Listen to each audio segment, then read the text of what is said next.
Salam sejahtera my boys and my student. Hari ini cikgu sambung untuk part 3 unit 10 berkaitan dengan pengurusan kewangan secara beretika menjamin keharmonian hidup.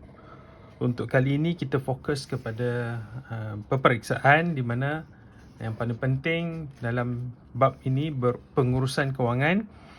Cadangan nilai universalnya ialah kesederhanaan, bertanggungjawab, rasional, berdikari dan kerajinan.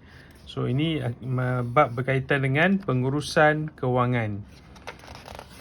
Kita telah go through apakah sumber kewangan, income kita, bagaimana kaedah kita menguruskan kewangan secara beretika. Ini cikgu telah pergi lebih detail dalam video part 1 hari itu.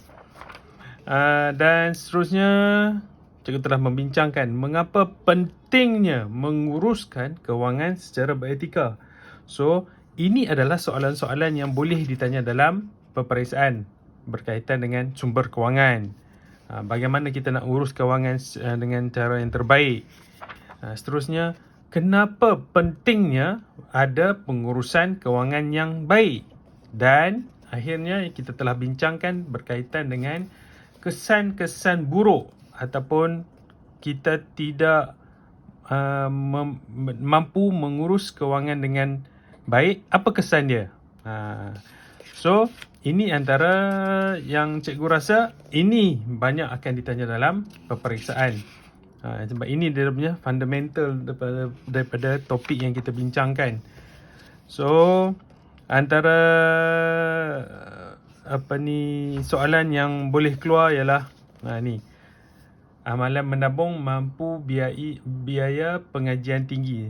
Dia boleh bagi satu situasi di mana parents yang menabung atau kurang membuat tabungan, anak dia nak melanjutkan pelajaran tak cukup duit. So apa yang terjadi? Apa yang kita perlu buat? Apa iktibar yang boleh diambil daripada situasi tersebut. Ataupun ada parents yang telah menabung wang yang secukupnya bagi menampung perbelanjaan anaknya di semasa melanjutkan pelajaran di universiti, dan mempunyai lebihan wang. Bagaimana pula kaedah dia nak menguruskan duit tersebut? Boleh jadi juga soalan dalam exam akan keluar tentang pelaburan. Pelaburan untuk masa depan. Boleh jadi scammer. Boleh jadi pelaburan yang sangat menguntungkan yang di luar jangkaan. Patutkah kita melabur di situ? Ini boleh jadi scammer. Dan golongan belia perlu bijak urus kewangan peribadi. Ini pun telah pernah keluar dalam peperiksaan SPM isu ini. Berkaitan dengan belia yang mempunyai hutang kad kredit yang tinggi, beban hutang kad kredit yang tinggi. So tengok sini, 40% golongan muda belanja luar keperluan. Okay, 47% mempunyai hutang kad kredit yang tinggi. So ini antara kita tengok pun, so ini adalah statistik. Okay, yang dikeluarkan 47%. So macam mana kita nak kurangkan ni? Jangan bagi kad kredit lah pada golongan belia itu saja. Tapi kalau kerajaan tak bagi, ataupun bukan kerajaan, kalau banker tak bagi pula kad kredit digunakan kepada golongan belia, and then macam mana banker nak ada keuntungan? Produk apa dia lagi nak untung selain daripada kad kredit? Kad kredit ni keuntungannya tinggi. So dia ada macam, you bagi I guna, lepas tu I guna lebih-lebih, you marah pula. So bank negara kena tengok lah benda-benda ni. Tapi dalam skop pelajaran you atau dalam skop peperiksaan, kita kena tengok lah. So kenapa ada hutang yang tinggi ni? Ini mungkin daripada gaya hidup. So dalam banyak-banyak ni saya dulu tengok-tengok semua bab ni, tak ada cerita langsung tentang lifestyle.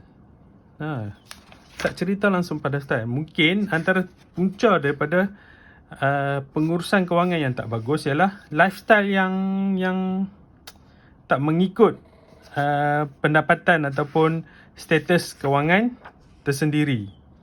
So dekat sini saja saya jumpa dari kecil dia bagi segelintir golongan muda lebih suka menukar kereta kepada kereta idaman daripada membeli rumah. Bincangkan. Okey. So yang ni kita boleh bincang nanti dalam kelas. Nak beli rumah bukan murah sekarang, 400,000, 500,000, yang murah pun dan 300,000. Kereta idaman mungkin dalam 150,000 je. Ramai orang suka Honda Civic kan.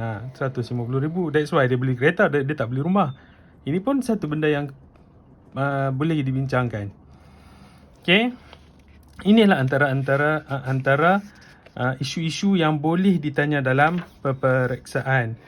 At the same time, you kena tahu apa dia PHNB, Pelaburan Hartanah Nasional Berhad. Apa dia SSPNI?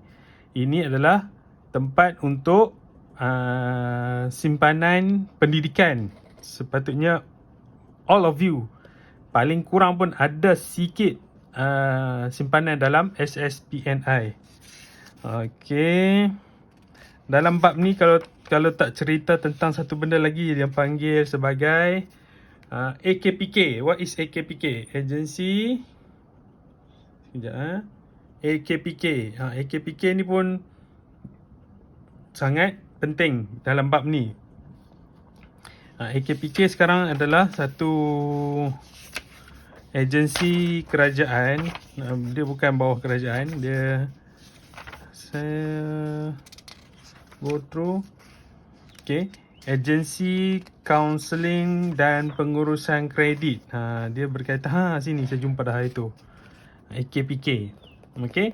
Encik, saya hendak mendapatkan khidmat nasihat tentang perancangan kewangan. Saya tidak tahu tentang kelebihan pengurusan kewangan secara beretika. Banyak kelebihannya jika kita belajar bijak melabur dan mengurus kewangan secara beretika. Masa depan kita lebih cerah dan terhindar daripada masalah kewangan. So, antara peranan agensi kaunseling dan pengurusan kredit ataupun AKPK ni ialah dia memberi ilmu berkaitan dengan pengurusan kewangan yang terbaik. Berapa peratus daripada income kita untuk saving, berapa peratus untuk rumah, berapa peratus untuk bills, berapa peratus untuk expenses, ada expenses. So you kena ambil tahulah tentang AKPK, apa peranan AKPK. Okay. Kenapa ramai sekarang sudah merujuk kepada AKPK? AKPK memainkan peranan yang penting dalam membaik pulih status pengurusan kewangan belia pada masa kini. Okey, cikgu rasa itu saja benda-benda penting yang perlu awak tahu untuk chapter ni, terutama sekali di sini. Kesan pengurusan kewangan secara tidak beretika. Yang ini sangat penting. Boleh bincang secara lebih lanjut. Cikgu akan bincang secara lebih lanjut dalam kelas berkaitan dengan kesan pengurusan kewangan secara tidak beretika. Inilah yang akan bakal ditanya dalam peperiksaan. Okey. Sekian saja untuk kali ini. Sekian, terima kasih.